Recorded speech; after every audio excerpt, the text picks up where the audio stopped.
Hey class, I am back with a recorded lecture today. Hope that's okay with everybody. Um, I am getting ready to start chapter 5, and we're going to start talking about early childhood. And what you'll find is in these next couple chapters, um, they'll go through different levels, like early childhood will be 2 chapters, middle childhood, late childhood, adolescence, things like that. We'll go about 2 chapters at a time. So I'm going to skip through some of this, and we're going to start talking about physical changes in early childhood.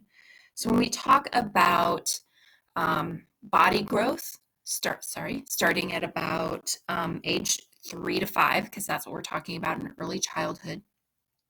The average child is going to grow 2.5 inches in height and about 5 to 7 pounds a year during early childhood. Now, there are some differences in genders. Girls are a little bit smaller than boys, but for the most part, they're very close in size until they hit adolescence. Girls might have a little bit more fatty tissue, boys might be a little bit more muscular. And this is a time when they start to even out, so our heads aren't as large, as they were in infancy, and so it's a little bit more proportional. Now, when we look at the brain growth is very important during this time. So we're looking at that continued growth from about ages 3 to 6. The most rapid growth of the brain takes place in the prefrontal cortex. That's this area right here. So you can kind of see it's in that front part of the head. And this controls planning and organizing, maintaining attention to tasks, so kids can think out what they're going to do before they actually do something. Now, myelination, we talked about this. This is where we start having that layer of fat on our axons and in our neurons. So this is, I guess, if I were to define it, it's a layer of fat cells that increase speed and efficiency of information traveling through the nervous system. And this is really important, that things start to move a little more quickly and a little more efficiently so that we can react a little more quickly. Now, so there are 3 areas why this is important, or 3 reasons. One is in eye-hand coordination. So catching a ball, that's eye-hand coordination. This gets complete around the age of 4, whereas the next one is focusing attention, and that's not complete until the end of middle or late childhood. So focusing our attention so that we can, really start to learn things. We talked about how important attention is to learning things. And then finally, higher level thinking. So this actually completes in about late adolescence or early childhood, to be able to think a little bit more creatively, a little more in depth, be able to see various aspects of different things. So the next area is our motor development, and that can be divided into 3 different areas: fine motor skills and gross motor skills. Now, remember, we talked about gross motor skills being those large, gross as in large, not as in disgusting. So our large muscles. So this would include things like hopping, jumping, running. Simple movements at age 3. At age 4, we're doing the same things, but getting a little more adventurous at them. And then at age 5, again, the kids are still running, but we're running hard. We're racing other people. We're doing more hair-raising risks. We're going to definitely try new things. In the next chapter, we're going to talk about play and how important it is to be able to take those risks. It's kind of interesting, some of the way things have changed as we've developed through the years. We talk about fine motor skills. Those are a lot of times things with our hands, very precise coordination. At age 3, You're able to pick up objects with your thumb and your forefinger, which is a huge accomplishment, but you're still very clumsy. As you get closer to age 4, you can do things a little more precisely. And then at age 5, it continues to improve. Now, in the book, in the text, it talks about creating like towers, like playing with blocks. So at age 3, a child is able to stack blocks on top of one another. And they can do this, and that's fun for them.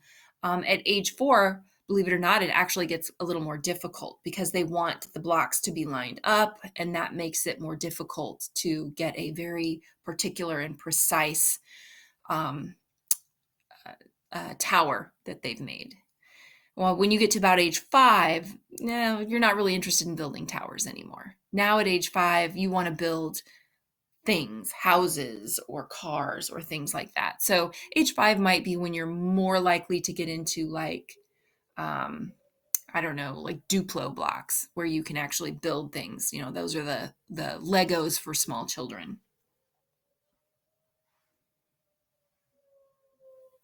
The book talks a lot about when it gets into nutrition.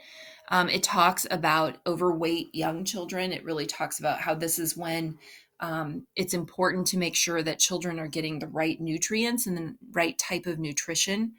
Um, the recommended caloric intake for 4 to 8 year olds is around 1,300 calories.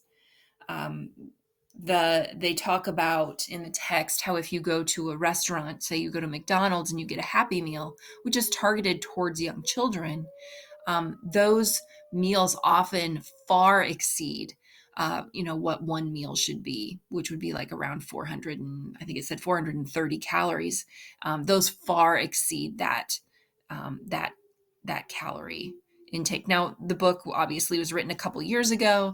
Things have changed. A lot of the fast food restaurants are starting to post the calories. McDonald's has changed their Happy Meals. It used to be you would get, say a burger and fries and a soft drink and a toy. Now, yes, you get some fries and yes, you get the burger, but you also get apples. You have the choice of getting sometimes some yogurt with that. And then it generally comes with a milk unless you specifically ask for a soft drink. So they are trying to change to meet some of those needs and make sure that kids stay healthy. So they talk about two very different things. They talk about overweight young children, and they also talk about malnutrition. Um, we're going to skim over that just a little bit. That's a lot of information, but what I really want you to understand is how many calories a child should be getting, and that those calories shouldn't just be empty calories. They should be healthy foods. And then they talk about exercise. The guideline is that young children get about 3 hours or more per day of physical activity, but they don't necessarily want this all at one time. It's not let's kick the kids outside and make them run laps for 3 hours, obviously. They are talking about 15 or more minutes per hour over a 12-hour period. So if you take a preschooler who's 3 or 4 years old, if you have an hour of sit down time where you're doing activities where they're learning, they're having books read to them, things like that, then they should get out and have about 15 minutes of physical activity after that hour. Obviously we want kids to be more active. That helps them to be less overweight or obese. And it's important to have them do active things. Because kids, if they spend a lot of time online, they spend a lot of time on with screen time, on devices, things like that. That can be really tough to get them active when they're really into that kind of stuff. Now, the final section in the book talks about illness and death. I don't have anything about that on the note catcher. that's not something we're going to focus on. There won't be any questions about that on any type of assessments. But yeah, it is important to know that basically accidents are the leading cause of death. We need to be very careful because kids are exploring. They're adventurous. They want to try new things and do new things. And so we have to make sure that things are safety proofed for these kids so that they don't get into things that are not safe for them. I remember when my kids were little and they went to a babysitter, and it was an in-home daycare, and she had the poison control numbers on her fridge, not because kids necessarily, that she had a bunch of stuff laying around that was dangerous. It was just that sometimes kids would, eat a plant or something that they shouldn't have eaten, and she wanted to make sure that it wasn't dangerous for them, or, they would get into places or things that they shouldn't, because that's what kids do. So I'm going to wrap this up. I don't want you to have to spend too much time listening to me talk, but I want you to check out the assignment for today. There is an option for you. You're actually going to be looking at some different, let's see, types of physical development. You're going to be looking at 3 scenarios, either motor development, nutritional needs, or exercise. You're going to just choose one of those, and you're going to look up some ways that you can and do this for smaller or for early childhood. Gross and fine motor skills, pick a toy that would match a child in this age group, and why is that appropriate? And please refer to the text. Talk about, why this is good for a child that age. Nutritional needs, look up McDonald's or Burger King and find a Happy Meal or something that is targeted towards early childhood. Calculate the calories, explain whether it's a healthy diet or not.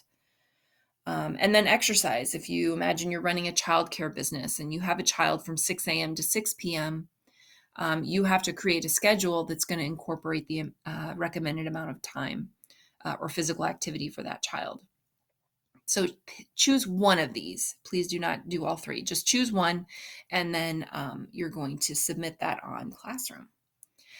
As always, let me know if you have any questions, and hopefully we will see you guys in May. But if not, we'll keep communicating over Classroom.